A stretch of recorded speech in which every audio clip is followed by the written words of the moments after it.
Spaki sekuestron telefonin Elvis Roshit. Me urdhër të prokurorisë posaçme i është sekuestruar telefoni i kryebashkiakut Kavajës Elvis Roshi si pjesë e timeve për krime zgjedhore.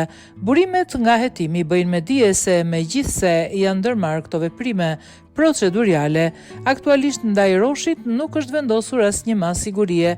Operacioni i zhvilluar në qytetin e Kavajës dhe është shoqëruar me kontrolle të tjera në disa ambiente dhe persona të tjerë të përfshirë në hetim. Në total, janë sekuestruar 3 aparate celular që mendohet të kenë rëndësi për çështjen.